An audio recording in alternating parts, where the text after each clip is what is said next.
So guys, as you all know, we come here every Friday night to ensure that we share some topic so that you can grow in your career.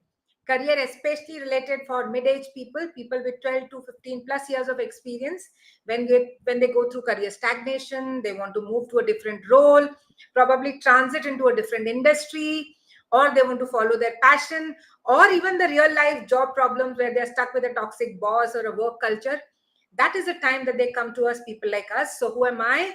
I'm Nutan. I'm a career and a life coach, and I coach mid-age people when they're stuck in their career. And hey, I'm Dheeraj. I'm a career coach, business coach, and a relationship coach. And both of us put together, we create this company, ND like coaching. So we are here again with yet another topic on how to ace your career. Yes. And today there's a wonderful thing that we are going to discuss, and that is when we talk about what next, what's going to be my next promotion. For many of us, it could be I was till yesterday doing my job. Now I'm going to be promoted as a manager. And the IT industry has defined it in a different way, which is called as individual contributor. And now I'm going to be a manager. So from an IC to a manager, that's become the new language of the IT world. And since we belong to the city of Pune, we can't miss them, right? So basically, that's what we're going to decide and talk about. That when we say that I want to get promoted and that next promotion is going to be a manager, does it really mean that that's the right option for you? Or you should just go ahead because that's a promotion for you? That is what we'll discuss tonight. We are going to discuss a very, very important step, and that is transitioning from an individual contributor to a manager. On the surface, if you see, it might seem like just one level promotion. अरे मैं अभी इधर था, अभी मैं इधर जा रहा हूँ. But the role is completely different. Like, after coaching so many of people, I see that, there's a huge difference which people don't understand. So they take the promotion. But then, it is so crucial that you fully understand what exactly is being a manager. Okay? What is the leap that entails before me that I'm jumping into? Ask yourself, first question, does this role suit me? Will I be happy doing it? If your answer is yes, then start preparing for the transition. If it's no, don't pursue the role just because there is financial gain or a higher title. So, we've had experiences with people who have come to us. They looked at the promotion because it's a promotion. I don't want to deny it. It also is giving me some financial reward. So I've gone ahead and done it. And then I've seen them really going through so much of stress. And finally, after a year, they go back to the management and they say, I can't do it. I'm really suffering in this role. So don't do that. Don't take that stress just because it's a role of a manager, which means I'm going to have a higher position in the organization. I'm going to earn a little more money. Now, the very important question is, when we are saying, does this role suit me? Will I be happy doing it? How do I really understand whether this is meant for me or no? And that's what we are going to start doing. How do you really decide whether becoming manager is right for you? And that begins with the most important key step, and that is self-awareness. You have to know yourself to decide whether I should be a manager or no. So the very first thing is, are you really passionate about your subject, about something that you do? Probably on an IT industry, you love developing codes, you love creating products, and that is what is the greatness that you truly, truly enjoy.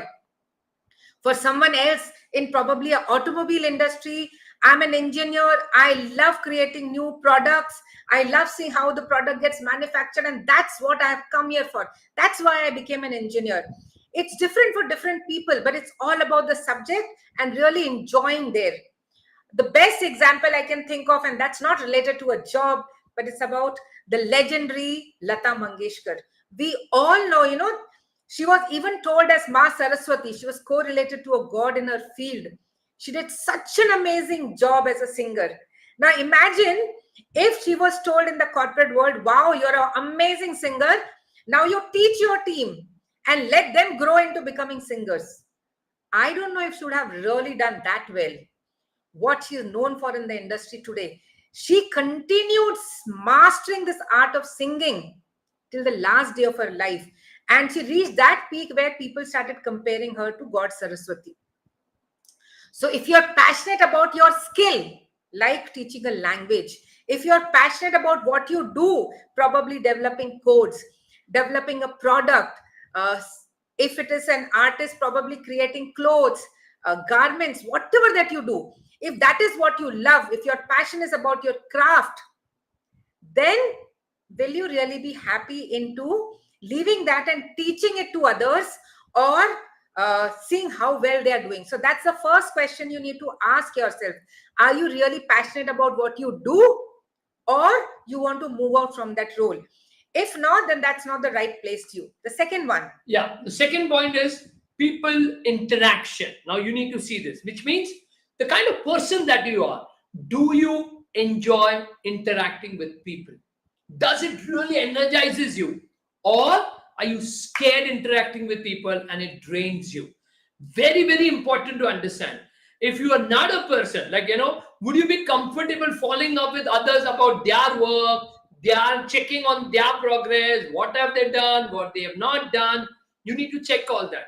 If you are not comfortable, then you should be an individual contributor. But if you love interact, I love interacting with people. I can't just be alone. The more the people I enjoy, it energizes me when I'm here talking, even when I'm not seeing you guys. But the fact that I know there are hundreds and thousands of people who are listening to us and the life is changing, it gives us a different level of energy and joy and happiness. So that's why I know that I could never ever be in a solo player. So people interaction is the second thing you need to check.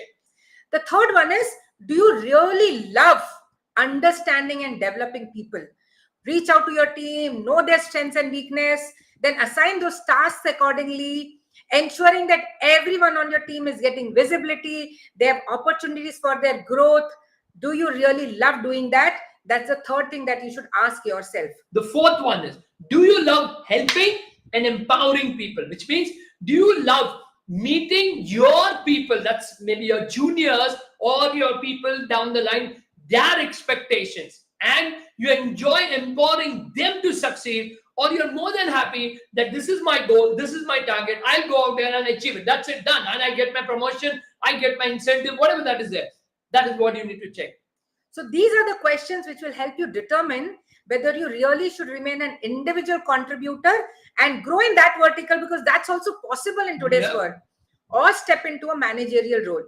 So when you're choosing this growth path based on the understanding that we will share, when I say a manager, how is his success going to be defined by? His success is going to be defined by how effective the manager is in delegating work to his team. Second, how good he is in enhancing his team performance. Third, how good he or she is in managing tough conversations. Fourth, how good he is in retaining his people, his team members. Fifth, he or she, is he really good in bringing visibility to the team and ensuring that they get their due credit? So your success is not going to be defined by whether the work was done or no. It's going to be defined by all these 5 things. And because of that, what are the essential skills for being a manager? So I want all of you to write down this. This is very, very important. The skills, okay? Essential skills for a manager. First, empathetic listening. So what is that empathetic listening? We have been always talking about active listening, right? So active listening is I'm actually listening to that person. But empathetic listening means I'm feeling the emotions when someone is sharing something about their personal or professional life.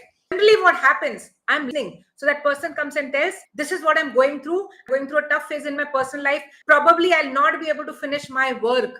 Now the manager just listens to, I will not be able to finish my work. Okay, give me your assignment, let me finish it.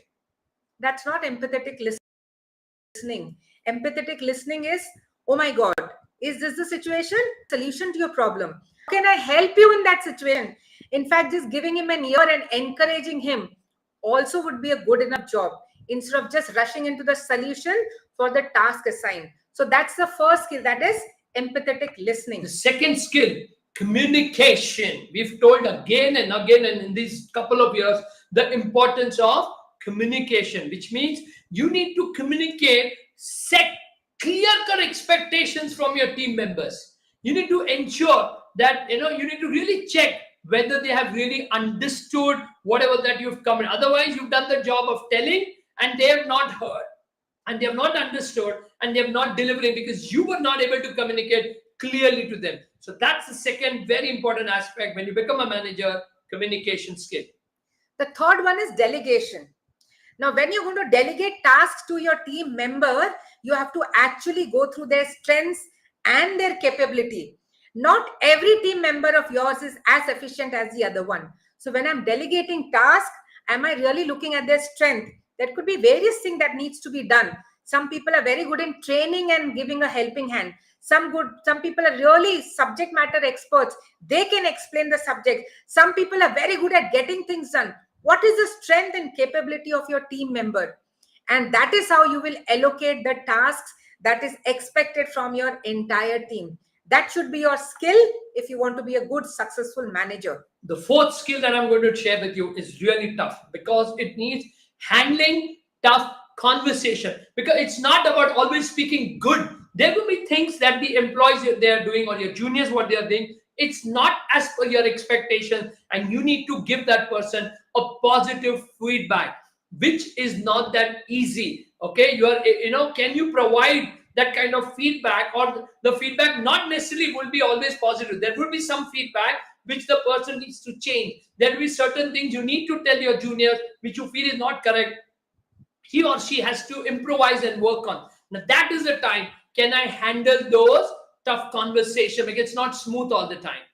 So the next skill, that is negotiation. Do you really have the strength to stand by your team for the rewards and recognition? There be maybe at times a company, we all know there's a bell curve and the team has to fit into that. There is a budget allocated, blah, blah, blah, all that stories there. But as a good manager, if you know that one of your team member has really done a wonderful job and he deserves that growth, do you have that negotiation skills that you can go to your stakeholders, you can go to your senior management and tell them, no, this guy, this lady, this team member deserves his growth because of what he's delivered in this past year? If you don't have that strength, probably you'll not be a great manager. Sixth, mentoring. Okay, because that's going to be one of the key players. That are you able to help them to grow and build their skills, their capabilities? Because it's not easy out there when people are working. They have a lot of stuff going on. So can I mentor people? That's a skill you need to have. Absolutely, because when the team comes to you, not necessarily everyone will know everything. There are certain skills that you have to help them enhance. So as a manager, you should be ready to mentor them. The seventh one is marketing the team's achievement, which means what? Bringing the visibility of your team efforts in the eyes of the senior management. This is what my team has done. So wherever there is an opportunity, are you really bringing that team player and putting him in that forum that his effort can be noticed? They can see how he's really grown. And also at the end, in the appraisal cycle, are you really being able to highlight your team based on all that they have done? It will not be the last moment that you just go and say that these are the people and this is what they've done. It's slowly and steady every time in different forums. Are you really bringing up your people and showing how well your team is doing? The next is again extremely difficult: decision making. Deciding what could be the right thing and having the courage to do it. Because many a times, the biggest challenge that people face is they're not able to decide because they don't have the courage to do it. And even if they decide to do the right thing, do they have the courage? You know it, dear. I need to do this. This is good for my team. This is for my company. But I don't have the courage to take that decision, go ahead and do it. So decision making is the eighth one. The ninth one is conflict resolution.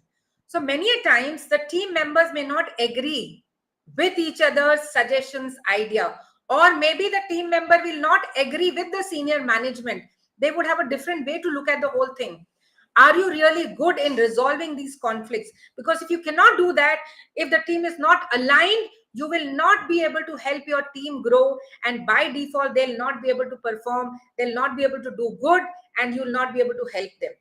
And the last one, the 10th one, time management and prioritization, which means meetings that you have to attend, where there are stakeholders, team members, what training to deliver, which meetings to attend. Because a lot of meetings that keep happening. So I need to ensure that who priority, which meeting I'll be there, then what training will I be able to deliver. Then I just remembered that, sorry to bother you, but there's a client of mine who would say that from the time I become a manager, I'm exhausted. I just keep attending meetings. When will I do my work? It's really a very difficult task. When you go there, you're onboarded, and each and everyone is expecting you in the meeting. And he used to then finish off 8, 9 in the night, and then actually start working. So if you don't know the art of prioritization, you are in deep trouble. Yes. You're in deep trouble. Because in that you have to do one-on-one also. Sir, मेरे को आपसे बात करना है. Sir, मेरे को आपसे madam आपसे बात करना है. Now this is where also you have to give time. And then in that, you have to check the progress of their work. And finally, you have to do your work also. So that's why it's very important that how are you doing prioritizing your time. What is important, then what is urgent. So by default, one of the most important shift that is required to transition from an individual contributor to a manager is the shift in mindset from the focus of me to the focus on we. The focus on me to the focus of others. Instead of just thinking, because as an individual contributor, you only look at what is allocated to you, how well you're delivering that, and you're working on improvising. And that reduces to hardly 10% when you become a manager. It's all about leading and supporting your team to be able to achieve collective success. So that's the biggest shift which is required if you want to become a manager. It's all here. And transitioning from an individual contributor to a people manager can be both challenging as well as rewarding. And to make a smooth transition, it is crucial that you do your research and gain clarity, absolute clarity about the role that has been given you. And then you start practicing mentoring and coaching proactively to get a taste of what leadership looks like. As we've discussed, the role of a manager goes beyond attending meetings and helping direct reporters remove their roadblocks. Okay, a good manager also advocates for individual growth and excellence. As my own manager demonstrated with me, that's exactly what I need to do with others. So you need to also ensure that, through a simple yet impactful question, what's next for you? So I always want, right, when I go to my manager should be able to chart a career path for me. That's exactly what your team is going to expect. What's next for me is what they're going to come to you for. So it's also essential to remember, one, people feel, today they are not listening to me. I know tomorrow when I reach at that position, I'll have a formal authority and I'll be able to control everything. How the team behaves, what they will say, how they will do. I will know how to do everything. Instead, use your authority empathetically to create a psychologically safe environment.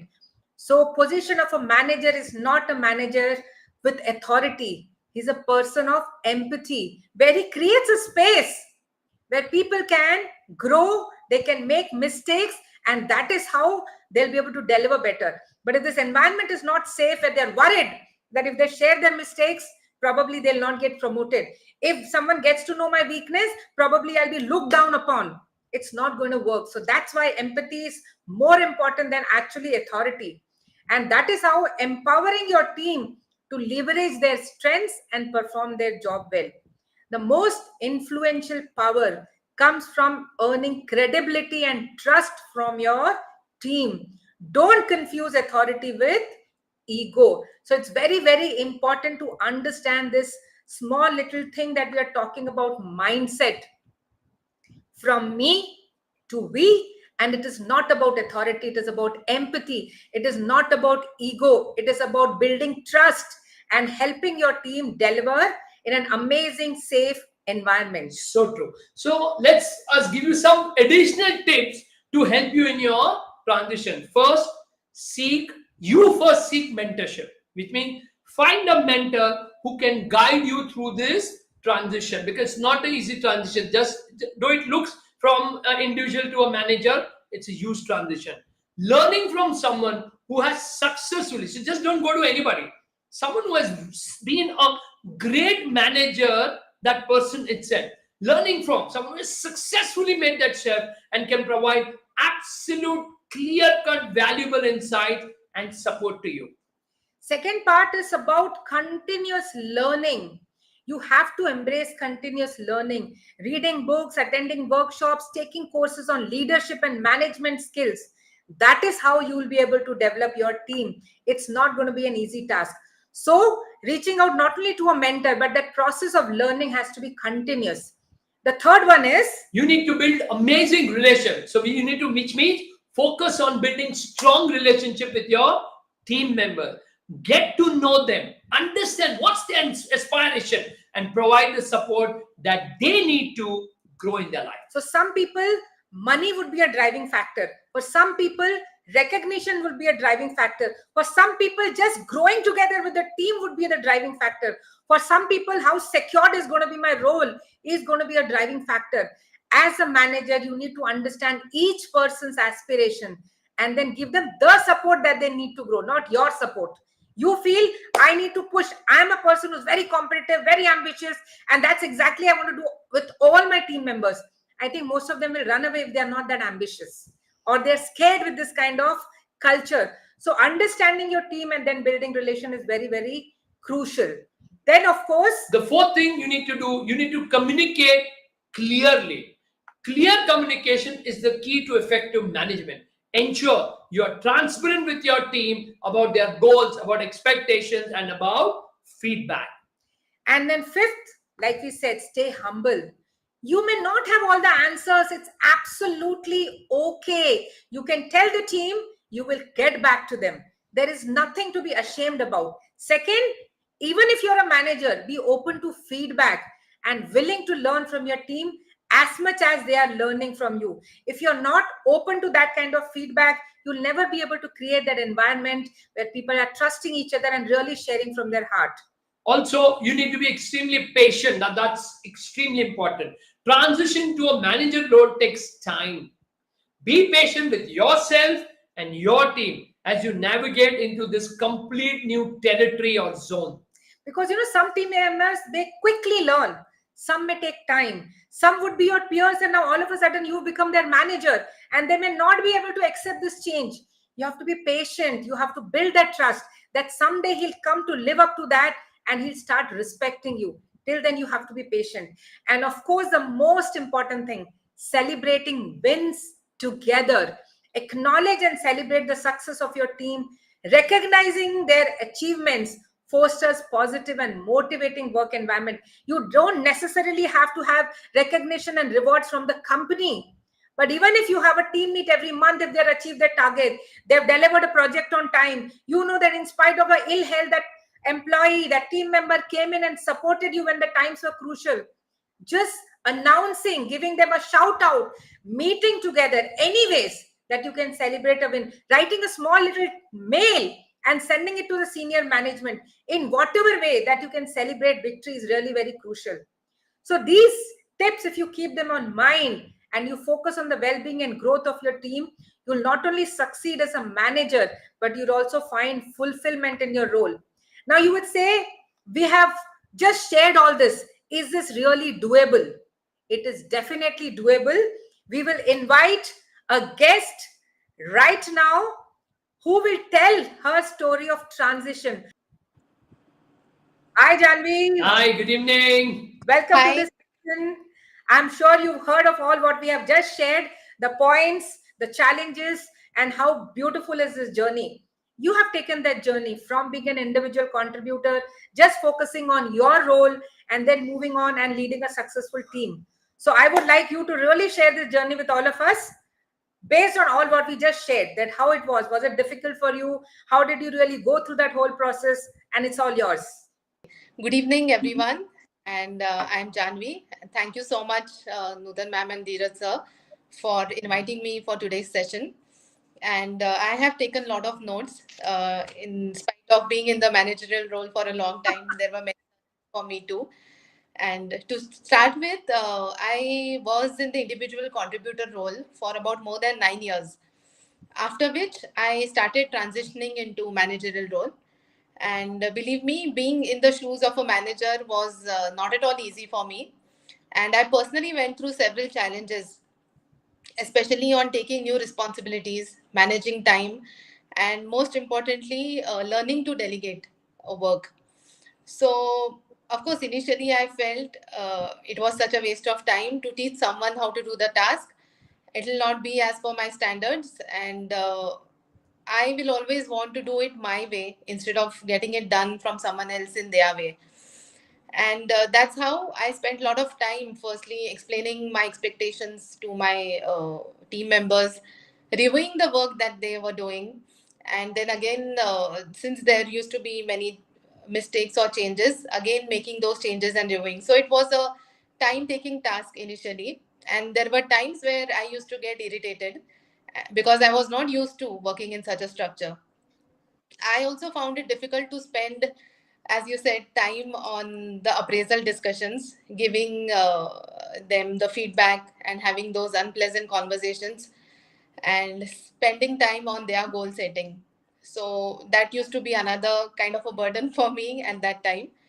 So all this was pretty much very difficult for me too.